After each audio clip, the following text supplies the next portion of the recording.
అక్రమార్కుల గుండెల్లో దడ పుట్టిస్తున్న హైడ్రా మళ్లీ వేగం పెంచింది. హైడ్రా కమిషనర్ రంగనాథ్ కీలక ఆదేశాలతో అధికారుల వేట మొదలైంది. ఇప్పటికే హైడ్రా వలన చాలా మంది వ్యాపారస్తులు ప్రభుత్వంపై కోపంగా ఉన్నారు. ఏదేమైనా హైడ్రాను వెనక్కి తీసుకునేది లేదని ముఖ్యమంత్రి రేవంత్ రెడ్డి చాలాసార్లు చెప్పారు.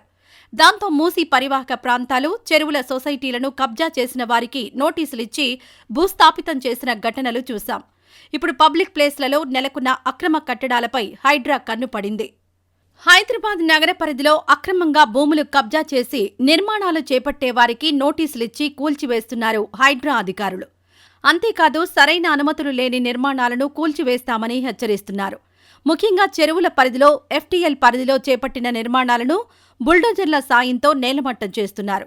ఈ నేపథ్యంలో హైడ్రాకు అంతరాయం కలిగించడానికి ఎన్ని విధాలుగా ప్రయత్నించినా హైడ్రా అధికారులు మాత్రం ఎవరినీ లెక్క చేయడం లేదు. చిన్న, పెద్ద అనే తేడా లేదు.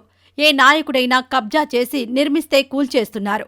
ఇటీవల హఫీజ్పేట, రాయదుర్గం ప్రాంతాలలో దాదాపు 4,000 కోట్ల రూపాయల విలువ చేసే ప్రభుత్వ భూమిలో నిర్మించిన అక్రమ నిర్మాణాలను భూస్థాపితం చేశారు. ఆ కట్టడాలు ఏపీకి చెందిన ఓ ఎమ్మెల్యేవట. కూల్చివేతను ఆపడానికి ముమ్మరంగా ప్రయత్నాలు చేశారట. కానీ హైడ్రా మాత్రం ఎవరి మాటలను లెక్క చేయకుండా ఆ నిర్మాణాలను కూల్చివేసింది. తాజాగా హైడ్రా కమిషనర్ ఏవీ రంగనాథ్ తీవ్ర హెచ్చరికలు చేశారు. నగరంలో లేఅవుట్లు, నివాస ప్రాంతాలలో రహదారులకు అడ్డంకులు కలిగిస్తే కూల్చివేస్తామని వార్నింగ్ ఇచ్చారు. కొంతమంది రహదారులపైన గోడలు నిర్మించి రాకపోకలకు అవాంతరాలు కలిగిస్తున్నారని, ప్రజాస్థలాలను ఆక్రమిస్తున్నారనే ఫిర్యాదులొస్తున్నాయి. ఈ నేపథ్యంలో కమిషనర్ కీలక ఆదేశాలు జారీ చేశారు. ప్రజల అవసరార్థం ఇచ్చిన ప్రజాస్థలాలను ఆక్రమించి నిర్మాణాలు చేపడుతున్నారని ప్రజావాణి కార్యక్రమంలో ఫిర్యాదులొచ్చాయి. అలాంటి వారిపై కఠిన చర్యలు తీసుకోవాలని చేసిన ఫిర్యాదుకు కమిషనర్ స్పందించారు. వెంటనే అధికారులు చర్యలు చేపట్టాలని ఆదేశించారు.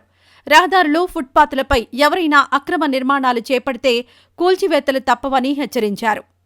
కాంగ్రెస్ అధికారంలోకొచ్చిన తర్వాత హైడ్రా ప్రారంభించారు. 2024 జూన్లో కూల్చివేతలు ప్రారంభించారు.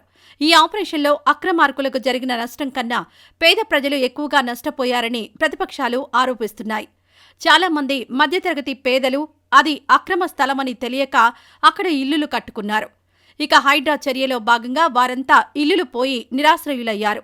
ఇప్పుడు మళ్లీ హైడ్రా తన పంజా విసరడానికి రెడీ అవుతోంది. ఈసారి ఎలాంటి వివాదాలు తలెత్తుతాయో చూడాలి.